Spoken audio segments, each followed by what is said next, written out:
The Pharmcast is a podcast sponsored by the Maryland Pharmacists Association. I'm your host, Aaliyah Horton. I'm the Executive Director of MPHA. And in my role, I have the opportunity to meet so many fascinating people within Maryland and around the country that are engaged in the practice of pharmacy. They're stakeholders, they're innovators, collaborators, and advocates.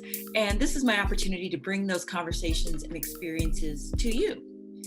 And it's another way that MPHA is fulfilling its mission to strengthen the profession of pharmacy, advocate for pharmacists, and to promote excellence in pharmacy practice. My hope is that at the end of these conversations, you will leave informed, engaged, and connected to pharmacy and our Maryland pharmacy community.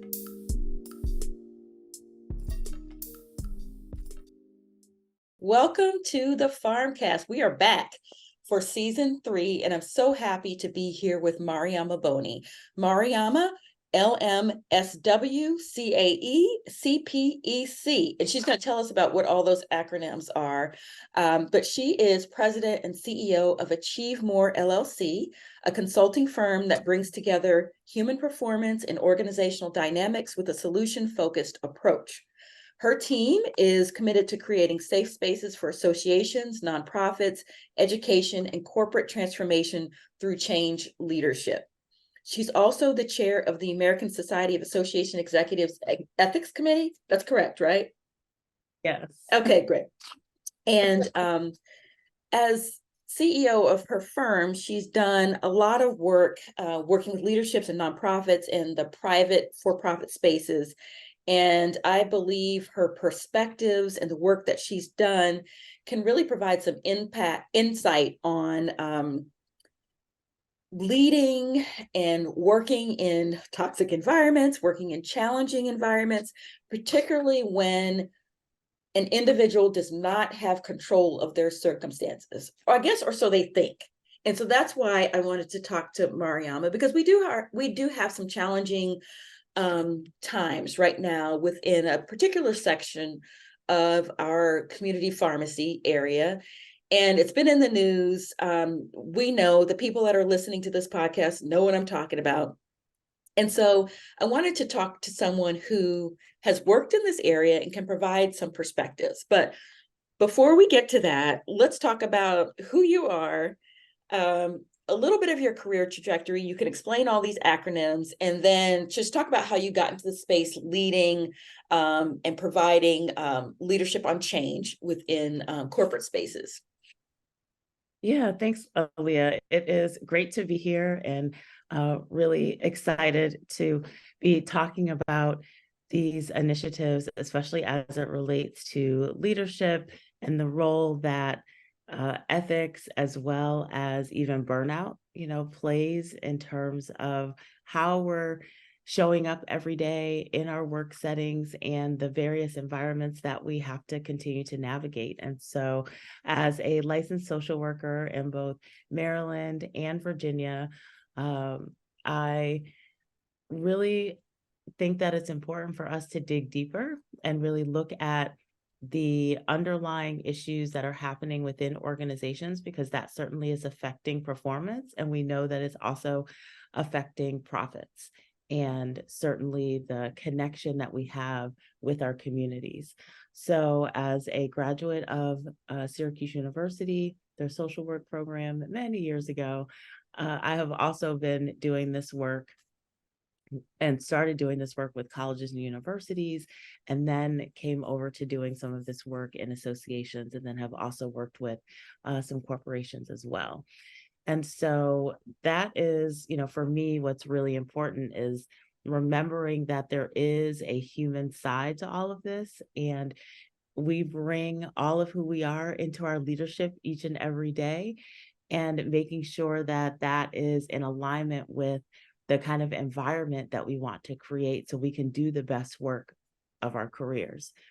And as a certified personal and executive coach is what the CPEC stands for. Mm-hmm. Yeah, also helping leaders to really look at themselves, gather feedback, and take in feedback from others and ways that they can continue to be better.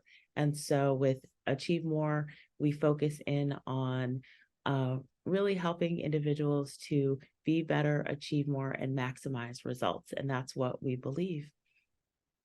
That's awesome. And just for the record, I am kind of like a Mariama special project at times because I often call her on my leadership challenges, and she really has fantastic insights. So let's just get into it. So we discussed the articles that have been in the paper about the challenging work environments for community pharmacists in certain practice settings. And I just wanted your perspective and thoughts on where we are with that. And Yeah. just in reading that, like what did you see? What are the challenges and maybe some opportunities, and just your perspective? Yeah, I was blown away, or just, it just really hit me, and saddened me as well, because we know how critical pharmacists are to our healthcare and our healthcare system, and how critical pharmacists are in terms of the partnership that we have with people's health. And so to really see across this industry, but we also know within many industries, right? The fact that the levels of burnout and the levels of safe work environment for those that are doing the work are really being compromised was, again, very sad, and just continued to be shocking. And at the same time, it's also a confirmation of the fact that we know we need to be at a better place in terms of the cost that burnout has, right? We know the World Health Organization has, several years ago identified burnout as a key issue and within our society. And we know that it costs anywhere between 125 billion to 190 billion. That's almost $200 billion Wow. a What? year. Mm-hmm. In terms of the impact that it has on our industry. And then at the same time, just looking at the impact that this burnout and this pressure and these various scenarios in terms of toxicity that are having on pharmacists and the way in which pharmacists are practicing today, but also it's the way in which all leaders are practicing, and really grappling with what we know to be true versus what we are doing versus what we're not doing. And I think that's the other side of it in terms of the ethical responsibility and the ethical dilemmas that we have when we know that this is such a significant issue, yet we're not really paying attention to it in the ways that are effective for both the provider as well as the community. Yeah, and when you talk about that, I think about our members with the Maryland Pharmacists Association who have joined a profession because they care about people, they care about delivering good health care to their Yeah. patients, the counseling, the engagement, as you mentioned, the partnership. And they're trained in these areas. And then in some cases, and I want to be very clear, I'm talking about in some cases, and those are documented, but they become pushers of a commodity. Yes. And they didn't go to pharmacy school to do that. They don't show up to work to do that. They show up to be providers of healthcare, to be medication safety experts, and that's being challenged. And so, what are your thoughts on people that are kind of caught between sort of what their environment makes them feel like and who they Yes, actually are? exactly.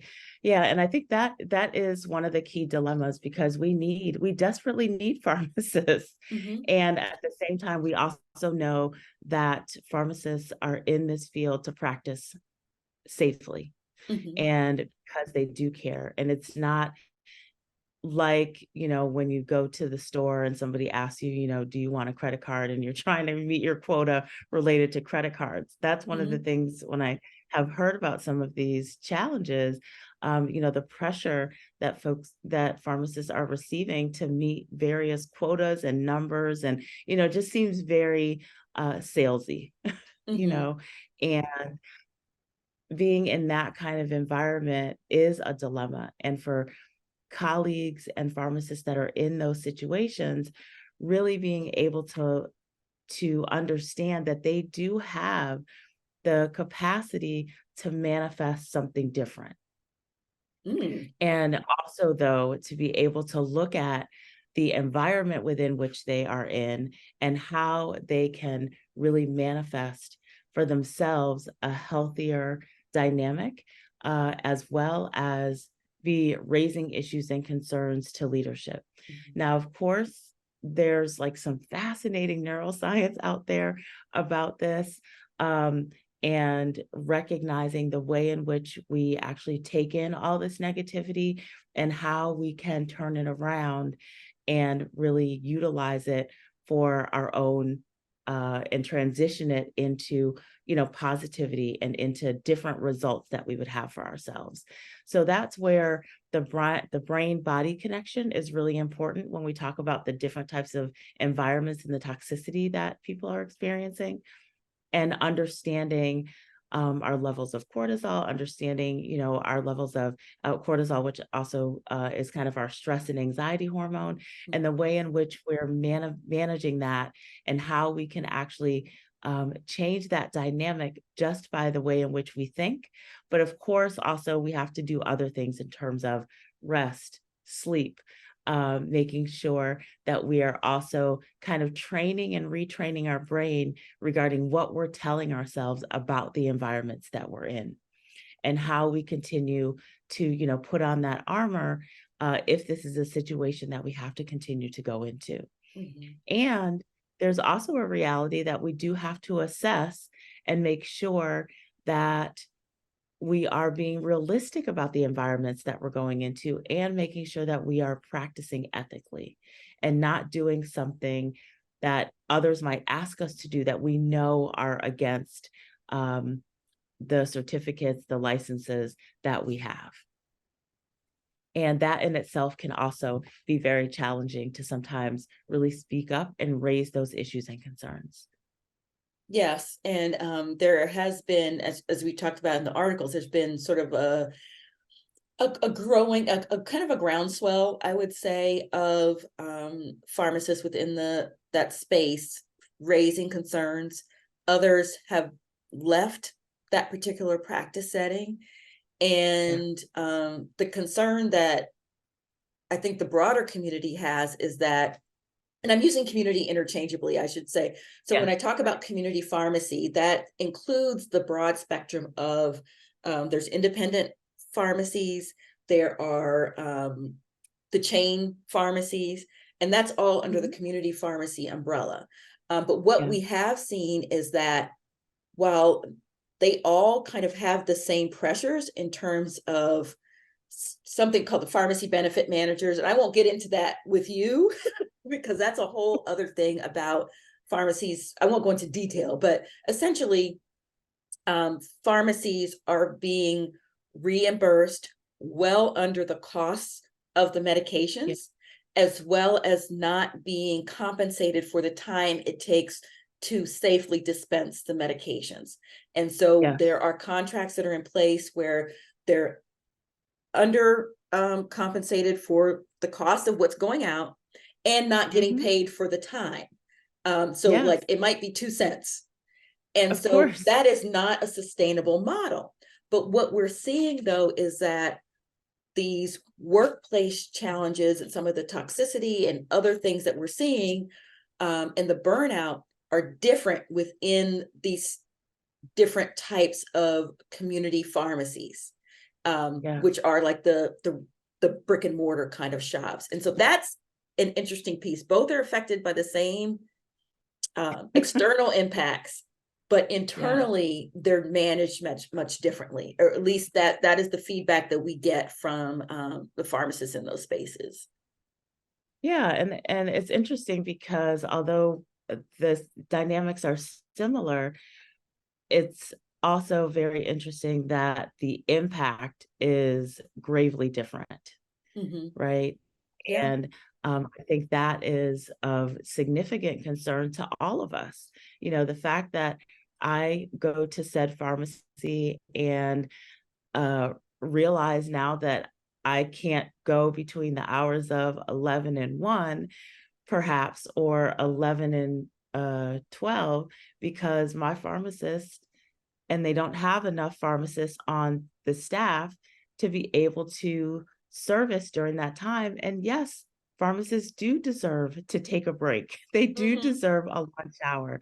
And it's interesting that we've gotten to that point where people have had to exit out because of the burnout. And we have had to kind of manage these different schedules because pharmacists do deserve to be treated and as we would all hope to be treated in Mhm. terms of, you know, valued professionals, Yeah. and making sure that they get their breaks, and also making sure that management is really aware of themselves and their own skill sets is critically important. And so Mhm. there's a lot of research out there that I know Gallup has done about, you know, really looking at across industries. And then it sounds very similar to what's happening here, is that the role of the manager is so critically important, Mm. whether Mhm. that be the manager within the pharmacy, the district manager, the regional manager, you know, whatever that management structure is,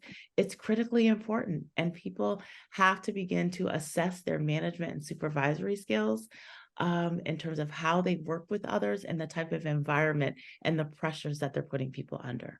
Now, for those that are actually in the space and they're, you know, community pharmacists as well, they have to decide and assess for themselves when they're experiencing burnout, and have to really go through a process to acknowledge it and admit it and then assess it. You know, Mhm. there are lots of different tools out there. There's burnout inventories where you can do a very quick burnout inventory and get a sense of kind of where are you on the spectrum, and then begin to put those action steps in place for yourself in terms of aligning your mind, making sure that you're getting your rest, your sleep, managing your anxiety, whether it's through coaching, counseling, you know, any spiritual guidance, whatever that might be, to continue to manage that burnout, because that is one of the things when we see errors and mistakes, right? We're going to see those errors and mistakes increase the more that people are not taking care of and mitigating that burnout. Mhm. And the more that we have managers and supervisors, quite frankly, not managing and supervising in the best ways, you know, it's really gonna kind of detract from how people are trying to take care of themselves. Yeah. And I feel for them as well. As you mentioned Yes. all of these different levels of leadership. And I would say Yeah. this is not, and you mentioned this as well, this is not unique to the pharmacy community, because we've seen this with nurses in the hospital systems and that kind of thing.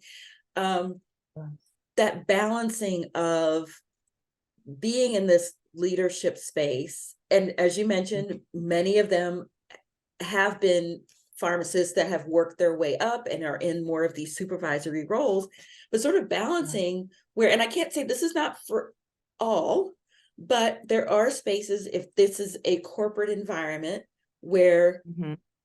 the, I guess, what is the responsibility in the healthcare space? I would think it's for the patients and for safety and broader healthcare, but it seems we've hit like this tipping point where it's maybe more profits for the stockholders. And so Mm. for leaders kind of caught in this space, how do you manage that, knowing that the people kind of below you are having these pressures and the people Yes. above you are having these pressures, and you're kind of caught in the middle? And I've been doing a lot of reading on like 360 leadership, but when Yeah. you're in that middle, how to navigate that, I think, is a real challenge, and not to spread I guess like you talked about, like try to mitigate the toxicity, try to mitigate those challenges that the people that you're working with, um, Yes. as well. So leading up, managing up and managing down, so to speak. Totally. And that's where having a real solid core around your ethical standards is absolutely critical. And really continuing to stick with that, because we know that number one, we have to respect and uphold the laws, Right. right, that govern the work related to pharmacy. Hmm. And people should not be compromising themselves, or putting themselves at risk or patients at risk to uh, do things that are outside of the public laws and the policies, the procedures, and the ethics that govern the work. That's really critical. In addition, we also want to make sure that we are continuing to show up as champions for inclusive, equitable, safe, psychologically safe environments. Mm-hmm. And managers, supervisors, as well as pharmacists need to continue to do their own work and continue to get the training around communications, how they're having transparent and honest communication, how they're scheduling, how they're also considering the different elements that impact schedules, the different elements that impact the goals that they have to meet. That's really important, and really humanizing the workplace and the work setting, because it's very interesting. We're working with people, and pharmacists are part of this healthcare system, and believe in and want to make sure that they're providing the best care they can for community members, right, and Hmm. for their patients. And Yeah. that's really important. And so the way in which we model that and mirror that is also going to be critical. And that's where we also have to enter into the element of honesty and respect, Mm. and make sure that we're also acting fairly and not asking pharmacists to do things that we know are outside of the realm of what they should be doing. And so there is this whole kind of fostering of an ethical culture that's Mhm. really important to one's work, that is critical. And then finally, making sure that we take responsibility for the errors, the mistakes, but just taking responsibility for the type of environment that we have people working in. And I know that there are some settings where it's not all about the shareholder, right? Mhm. It is very much about how we help whole communities be healthier, Mhm. and the way in which we continue to balance those messages is also going to be really important. And that's, all those elements are the key things that I love that we have built within the ASAE core ethical standards, within the association space, and Mhm. what we are also trying to have association executives, continue to lift up in their work. And I know that pharmacists have a solid core code of ethics as well. And so it's really important to abide by that and remind yourself of that each and every day. Mhm. Yeah, and actually, just a couple things that popped up while you were talking. One, from a personal note, this was my first time having to renew the CAE where the ethics component was there. And when I was taking the ethics course for my renewal, that's what really kind of hit. I was like, oh, I need to talk to Mariama about this with what's going on within my space of our membership. The Yeah. other piece that you really hit on in terms of the community engagement and the role that pharmacists play in the community, 95% of people in the US live within 5 miles of a pharmacy. And pharmacists Yes. provide a critical healthcare, close a critical healthcare access gap. Um, they're Yes. they're trained in a variety of ways to do that, whether it's test and treat, the vaccinations, doing medication therapy management, on diabetes, asthma. I know my member's going to get on my case if I don't list all of them, but COPD, like all of these different, what is it? Oh gosh. So yeah, this is where me not being a pharmacist or a healthcare provider jumps in, but also high cholesterol, Yeah. hypertension, all of these things. They are trained to do this work, working with HIV, Yes. prevention and treatments, cancer. And they could provide just such a critical service in the community pharmacy. And that's the full umbrella of community pharmacy. About 50% of the profession is in that arena. Yeah. And Huge. them working into this environment, we have to have some change. And there are different things that are going on around the country, whether it's through legislation or regulations. And I think those are all important. But I think there's also some changes, like we've talked about, that have to happen within the corporate structure, within the leadership structure. And Yeah. I know people don't want to hear this, but it's true, is that you also have to take responsibility for protecting yourself. And I think that's what people are doing in their different ways. Yeah. Because at the end of the day, your own self-preservation, like you're responsible for your self-preservation, but we've got to make these changes in the corporate structure, in this environment, so that people can do their jobs, do them well, do them safely, where there Yeah. is a level of trust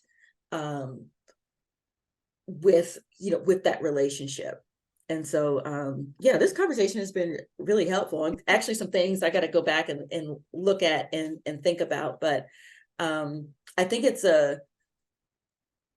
the response is a collective response from the industry. We need changes in the payment structure. We need change in the employment structure and how we're staffing pharmacies, all of it. And I know that, like, in the pharmacy school, they are teaching self-care, well-being. Those components are being rolled into the pharmacy school curriculum, which I think is Mhm. really important. But it's going to take change from all of us to really have an impact. Absolutely. And the other thing too with that, Aaliyah, is that we want to be the best examples to those that we serve. Hmm. And it's really hard to do that if you're burnt out. Yes. It's really hard to do that if you're mitigating all of these other corporate pressures, all of these other uh, communication pressures. And, as pharmacists are providing the services, we need them to be well Hmm. and as also. And it will continue to be this cycle that will go off the rails if we don't get the change and if people aren't clear about how they take care of themselves. Hmm. And also accept the fact that, yes, you can shift and manifest your own success and your own well being in this space. Yes, there's going to be the reality of some of the toxicity. Yes, there might be the reality of the pressures and all the policies that we know need to change. And at the same time, though, it's kind of like, if we can really focus in on our locus of control, Hmm. the actions, getting the rest, making sure we're manifesting and really focusing in on our mindset. Also, assessing our burnout is really important. We've got a lot of people walking around that are burnt out, but they're not actually either admitting it or they're not assessing it. And it seems like, based on some of the articles that you shared with me, that we are seeing this groundswell of healthcare professionals. I started my career working with nursing students, and really thinking about what's happening in nursing, but also thinking about what's happening in pharmacy and how pharmacists are actually acknowledging, yes, I'm burnt out, and these are the reasons why, and really seeing what those pressures are. And then looking at the environmental pressures, but then also figuring out how to work within themselves and really focus in on what they can control to Mhm. stay safe in these environments. 100%. And Um, so making sure that they're pacing themselves and practicing at a pace that allows them to really maximize the people and the profits mhm. it is possible. So I know that those were a series of P's, but it's possible. And I think that's some of the conversation that we need to be having within this space is about how do we help people continue to take care of themselves and to be able to really deliver the best services and be our best partners. I know my pharmacist is literally a 5-minute walk, Mhm. one of the pharmacies that I use, and I'm grateful for that. Yeah. There are often pharmacies in communities where people can't even find grocery stores, Yes. and Yeah. so like when we think about the role that pharmacists play, it's absolutely critical to our society and to our communities, overall. Mhm. And I would say, and not to be Pollyanna-ish, but before the pharmacy benefit managers got involved in this whole process about 20 years ago, the ideal environment that you were just describing and that, we're talking about what we'd like to get to, that's what it was. And Yeah, they've slowly kind of chipped away at it. So I still think that there's a lot of opportunity there, and we just have to keep fighting. I know the association community is trying to figure out the best way to support our profession. yeah. And we're one of the things that we have started is a series of listening sessions Mm, with all the different practice settings. So not just community pharmacy, but looking at the health system pharmacists, the folks that are working the federal sector, mm. academia, to really look at where they are, to hear from them, Yep. where they are, how they're doing, what do they need, and not Exactly. assume, because sometimes, we get we get a small group of people that we listen to, but we have to broaden that perspective out. And so we're starting with community chain pharmacies first, for Yeah, those listening sessions, but that's going to be something going on through the year so we can hear directly from the community and figure out what we can do, how we can support in the ways that we can. Um, yeah, and so I'm really looking forward to hearing and learning and taking some additional steps. But one of the things that we've talked a lot about self-care, and so I got to ask you, so what do you do? How do you protect yourself? Because I know you've got a very busy business. It's got you traveling a lot, yeah, managing a lot of projects, yeah, processes, and people. Um, yeah. so how do you do it? Yeah, and so for us and our team, we really focus in on well-being, and we have also on our website just launched some information around well-being. And so at achievemorellc.com/be-well, you can go in and, we focus in on providing solutions for burnout, leader well-being, looking at restorative dialogue, team agreements, assessing environments related to burnout, thinking about team identity, thinking about team well-being. And I've looked at that from the perspective also of what I do for my own self-care in terms of what our team can also provide. And Mhm. so it's really important for me to make sure that I'm pacing myself, looking at my schedule, balancing my schedule, and making sure that I'm getting the necessary rest. That's key. We know also managing my mindset and doing deep breathing, as well as integrating affirmations and also meditation and prayer is also really important.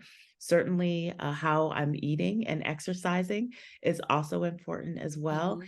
And I also take and block out my schedule 2 hours a day. Some days I'm really great at being able to keep that time. Some days, not necessarily, but at least a couple days a week, I kind of call it my laugh time. And so I, between the hours of 12 and 2, I like to have my lunch break as well as watch the Sherry Show, the Jennifer Hudson Show. Mhm.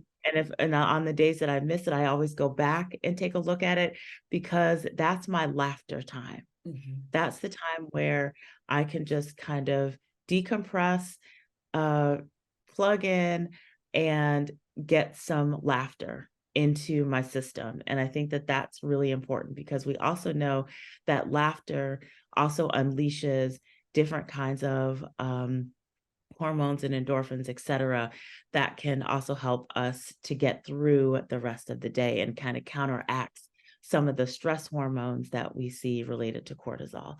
So those are, a series of practices that I try to make sure that I'm doing over the course of a day and over the course of a week to really try to stay what I call, for myself in balance and Mhm. to stay well as a leader. And it's really important within our various systems when we think about, okay, what are the things that we can do, right? From a systems perspective, and even as managers and leaders in this space. And so that's where we do want to, number one, make sure that we're thinking about this, hopefully from a strengths-based perspective, in the fact that we can manifest and we can make change is really important. And accepting that fact is critical. Because I think if we allow our minds to convince ourselves that we'll never make change, then we won't do the things and put ourselves in the places and spaces that we need to advocate for change. So having that strengths-based, perspective, um, we also know that we need to call in, call out, and even remove abusive and ineffective managers. We Mhm. need to really highlight that and figure out what our training and onboarding systems are like. And we need to uh, remove those that are continuing to perpetuate this cycle of abuse, everything from positive toxicity, Mhm. right? Yeah. Um, Yeah. to neglect and really kind of this underlying element of abuse that we also know is happening, right? Because I think when we think of abuse, we think of the most severe situation that we would often see. But abuse happens over time as well. Mhm. Mhm. And we want to make sure that we're removing abusive and ineffective managers and leaders. Also, activating a coaching approach. And not all managers, leaders, and supervisors know how to coach. Even pharmacists themselves, coaching themselves, making sure that they're using their good questioning skills to get deeper in terms of what are the real issues that they're grappling with and how do they tackle those. Of That's course, interesting. building trust. Oh, sorry, go ahead. No, I was just gonna say that's interesting because in pharmacy school, they do a lot of training on having the conversations with Yes, patients and building the trust and that communication. And sometimes you got to turn those things on yourself. And exactly. I was kind of laughing a little bit as we were talking because we could totally do a whole nother episode on the neuroscience and mindfulness and Yes. everything. So people have to put in the comments if they want us to do that discussion. I don't know if that I would love to have that, but I don't know if it's for our pharmacy community environment. But if people are listeners, if you're interested, we can certainly have that conversation because the whole neuroscience around mindset change is just fascinating, and both of us have been doing a kind of a deep dive in that area. So that's for another episode, I guess. Yeah. Yeah, Yeah. and then getting back to this element of, Mhm. the trust, right? And building trust and building those cohesive teams from a leadership and management perspective can happen from the supervisory perspective, but it also can bubble up as well. And I think lastly, we've got to center well-being. We Mhm. absolutely have to center well-being, and pharmacists take the burnout inventory, continue to do the practices that are going to keep you well. And sometimes, if you do have to remove yourself from the environment for a short while or transition to another environment, we would much rather do that and have you stay in the system, because we need every single pharmacist that we can find. Yes. And how about we end on that note? I think that's a great positive note for what people can do. Actually, the only one question I had with the burnout index, does it give Yeah. you like you're where you are on the scale and then strategies to mitigate where you are? It does. Okay. There are several types of burnout indexes, that people can do. There's the Maslach burnout inventory, there's the Oldenburg burnout inventory, there's a Copenhagen burnout inventory. I mean, there are a number, but I think that I really appreciate the Maslach burnout inventory, because you can look at it from the student perspective. There's a general inventory that you can take. There's an inventory specifically for human service and also medical personnel and Mm. professionals in that regard. And so I definitely would encourage folks to take the inventory, and then yes, it will help you to be able to see where your levels of engagement are, also help you to see where those areas as it relates to stress are, and give you some tools that can be generally and specifically designed for you. And then, of Okay. course, certainly to give us a call at achievemorellc.com. Okay. Yeah, well, I'll get the link from you and we'll put that in the notes for this episode. Absolutely. Yeah, that would be great. So yeah, Absolutely. so Mariama just mentioned her website, it's achievemorellc.com. And then she's also on LinkedIn at M Boney, but you can look up Mariama Boney. And again, we'll have that linked in. So if anyone wants to reach out to her, you can. But I really appreciate this conversation. I hope that we can have more, that it will spur additional dialogue, at least within the association community that's kind of out in the open. We've heard a lot Yeah.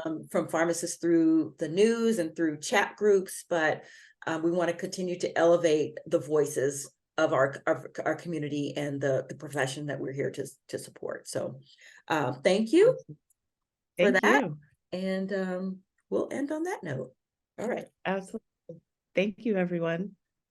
Thanks for watching, and please be sure to like, subscribe, and rate the podcast on all major podcast platforms. We look forward to dropping more great conversations, and of course, sponsorship opportunities are available. Just contact us at MPHA. Thanks.